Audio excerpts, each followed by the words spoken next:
Mereka menganggap semua itu sebagai karut dan dongeng.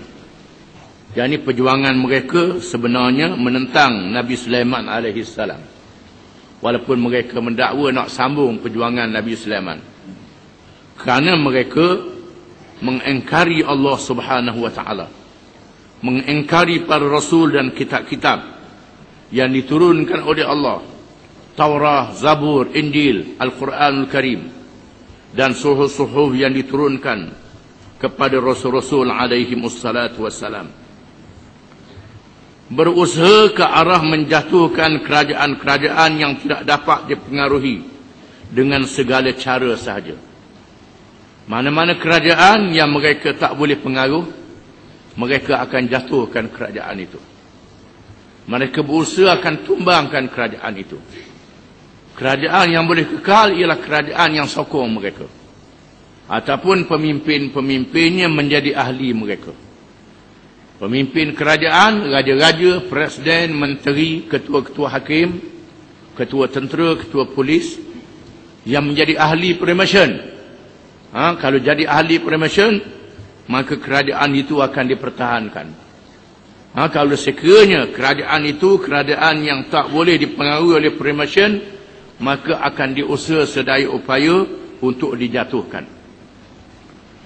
Mengharuskan perkara yang haram seperti zina dan memperalatkan wanita perempuan bagi mempengaruhi pemerintah.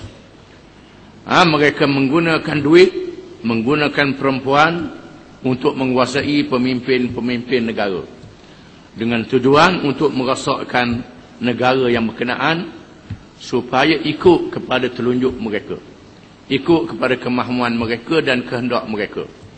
Apalagi kalau pemimpin itu sudah jauh dengan Islam, sudah jauh dengan agama, maka lagi galaklah untuk ikut pertubuhan-pertubuhan yang seperti ini.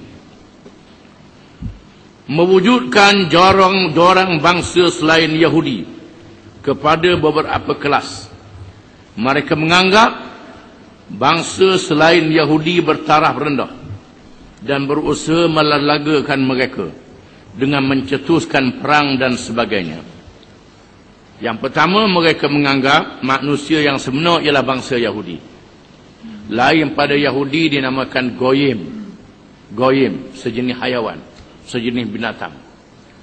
Oleh kerana itu, maka Darwin yang membawa teori manusia daripada binatang. Kita pun ajar di sekolah-sekolah. Ajar di sekolah-sekolah manusia daripada binatang. Padanglah dengar Darwin mengatakan manusia daripada binatang, bukan daripada Adam. Orang Yahudi daripada Adam. Manusia yang bukan Yahudi ini daripada binatang belaka. Kita pun ikut dia. Ikut dia sama.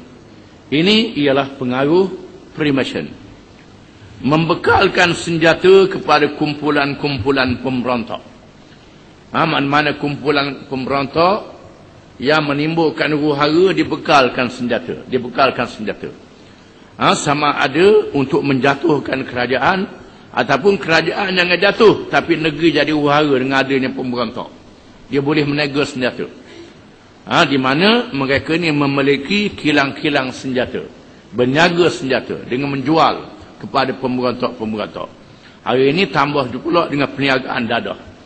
Perniagaan dadah ni juga ada terlibat dengan Freemason.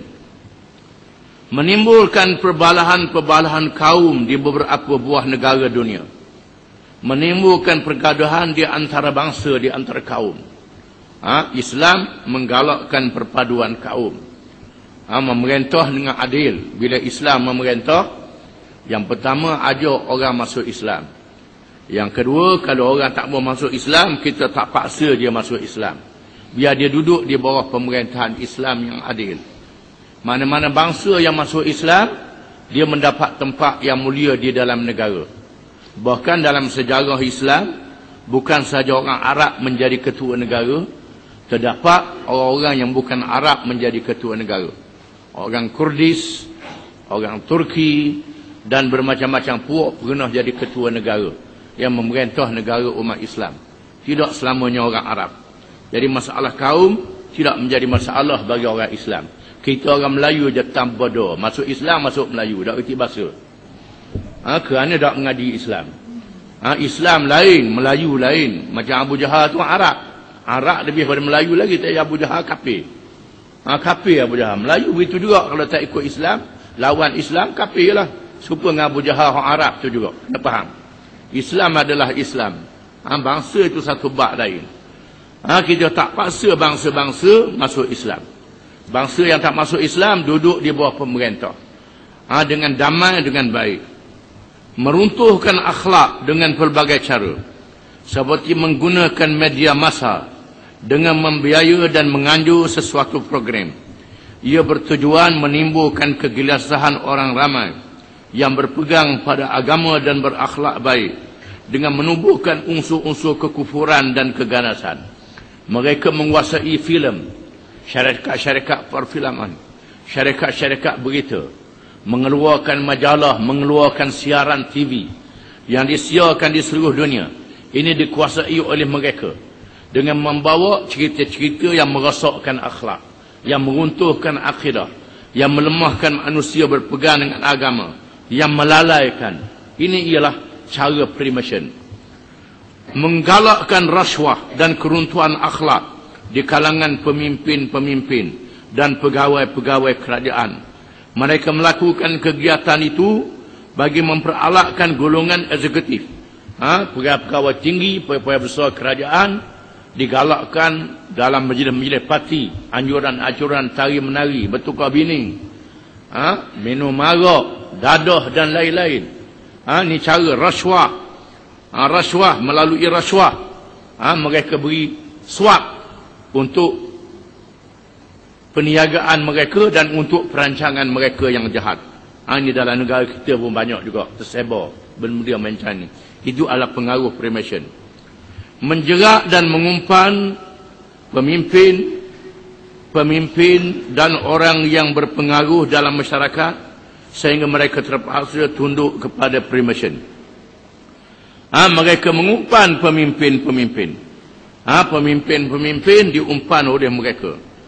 Supaya terpengaruh dengan Freemason.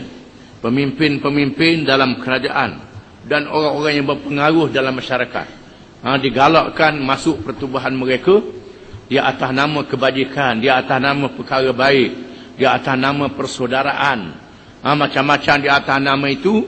Kemudian diisi dengan program-program yang merosakkan, menubuhkan beberapa persatuan dan pertubuhan yang dapat menarik golongan kenamaan supaya masuk ke dalam perangkap mereka. Contohnya pertubuhan Lions Club, Rotary Club dan sebagainya. Ini adalah cabang-cabang Freemason. Cabang-cabang Freemason ditubuhkan dengan tujuan di atas nama kebajikan. Mula-mula masuk Lion Club, masuk Rotary Club dulu. Lepas tu diangkat martabat dia sedikit demi sedikit. Itu cara dia. Lion Club ni kita tengok bagus, bantu orang miskin, bantu orang susah, beri hadiah mesin jahit, beri hadiah motosikal, beri hadiah macam-macam. Ini Lion Club. Lion Club di atas nama pertubuhan. Di atas nama pertubuhan, bila orang tu galik, dia angkat tinggi lagi. Begitulah seterusnya. Mempengaruhi belia-belia melalui kegiatan-kegiatan tertentu seperti sokan, pelancongan dan sebagainya. Mereka mempengaruhi belia dengan kegiatan-kegiatan sokan. Sokan tidak menjadi salah. Bukannya salah sokan tu. Memang suka.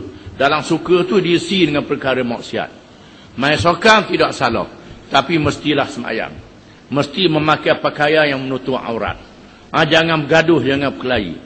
Sokan yang disuruh oleh Islam ialah sokan yang membina kekuatan kita untuk berjihad fisabilillah. Untuk kuat berlari, kuat merancang. Sokan yang seperti itu. Sabda Rasulullah sallallahu alaihi wasallam, "Allimu auladakum ar-rimayata was-sibaha." Ajarlah anak-anak kamu memanah, menembak, menuju sasaran dan berenang. Itu disebut dalam hadis. Dan Nabi sallallahu alaihi wasallam berlomba kuda, berlomba jalan kaki, termasuk berlomba dengan isterinya Ummul Mukminin Aisyah radhiyallahu anha. Berlomba jalan kaki, berlawan dengan sahabatnya, menunjukkan bahawa Nabi kita SAW bersokan.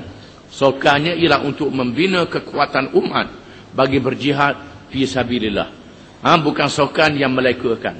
Pakai pakaian yang menutup aurat. Itu tidak menjadi salah. Main bola ke main apa,